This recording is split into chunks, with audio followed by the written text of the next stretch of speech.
आप कह रहे हैं मोदी बीजेपी आरएसएस की तरफ थोड़ा नरम रुख रखने वाले मुसलमानों की तादाद बढ़ रही है।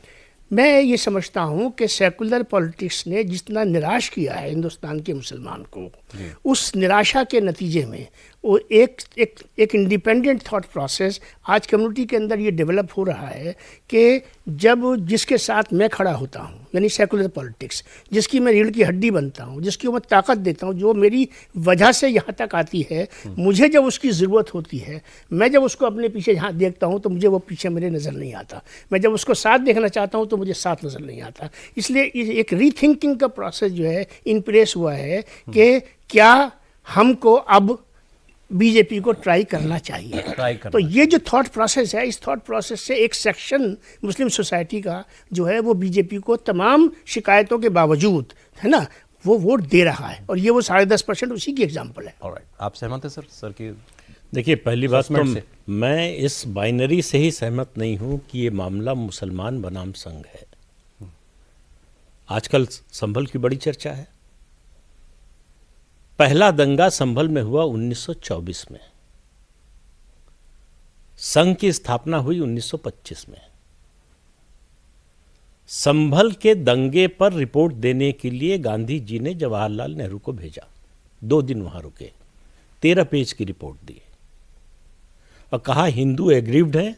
जवाहरलाल नेहरू कह रहे हैं, संघ का कोई नेता नहीं कह रहा है, बीजेपी का संघ था ही नहीं, आप कह रहे 24 में। हाँ, और मुस्लिम टॉप डॉग हैं, ये लिखा हुआ है। नेहरू की जो रिपोर्ट, रिटन रिपोर्ट है, उसमें है जो गांधी जी, और उन्होंने 2 कॉलम बनाए, हिंदुओं के क्या आरोप है, मुसलमानों के क्या आरोप। उनका दोनों पक्ष जो है अपनी बातें बढ़ा चढ़ाकर बता रहे थे, लेकिन मुसलमानों की ओर से जो कहा गया वो झूठ साबित हुआ, गलत साबित हुआ, उसका कोई प्रमाण नहीं मिला, उसका कोई गवाह नहीं मिला।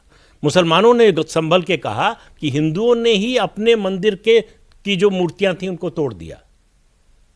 नेहरू कह रहे हैं कि यह संभव नहीं है, और ऐसा हुआ भी नहीं। तो मुझे बताइए, जब संघ नहीं था तब दंगा क्यों होता था? यह समस्या हिंदू मुसलमान की है। मुसलमान इस देश में आक्रांता की तरह आया, इस देश की सभ्यता और संस्कृति को नष्ट करने की कोशिश की, लाखों की संख्या में हत्या की लोगों की, बलात्कार किया, धर्म परिवर्तन कराया। तो डॉक्टर रामधारी सिंह दिनकर की किताब है संस्कृति के 4 अध्याय, उसमें उन्होंने लिखा है कि भारत एक घायल सभ्यता है, जब तक इस सभ्यता पर मलहम नहीं लगेगा तब तक ये बात जो है वो बनेगी नहीं। तो कैसे मलहम लगेगा कि जिन्होंने अत्याचार किया वो कम से कम इतना तो कहें कि हाँ गलत किया।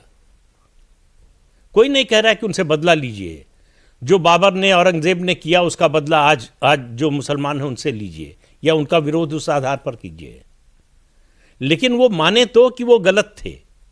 अगर आप उनको जो है उनको हीरो वर्शिप उनकी करेंगे तो कैसे हिंदू के मन में आएगी बात। दूसरी बात, जब तक इस्लाम में ये लिखा है काफिर, गैर मुसलमान,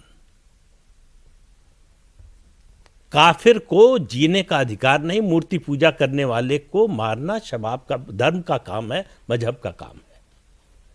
जिन्ना ने क्या कहा था कि हम 2 अलग अलग संस्कृतियां हैं, हम साथ रह ही नहीं सकते। देश का बंटवारा क्यों जिन्ना ने मांगा? कहा कि हम हिंदुओं के साथ नहीं रह सकते। और डॉक्टर अंबेडकर ने, मैं इसी कार्यक्रम में 2-3 बार कोट कर चुका हूं, उन्होंने कहा कि मुसलमानों का जो भाईचारा है, ब्रदरहुड है, वो यूनिवर्सल ब्रदरहुड नहीं है, वो एक क्लोज्ड कॉरपोरेशन है जो उन्हीं के लिए है जी। उसके अलावा जो लोग हैं, उसके बाहर के जो लोग हैं, उनके लिए केवल विद्वेष है, घृणा है, विरोध है। तो ये कहना कि संघ और मुसलमान, संघ आ गया, संघ ने ऐसा किया, संघ की विचारधारा ये है, भाई अगर दंगे शुरू हुए होते मुस्लिम और जो है हिंदू की समस्या शुरू हुई होती जब से संघ बना, तो मैं ये बात मान लेता। ठीक है सर।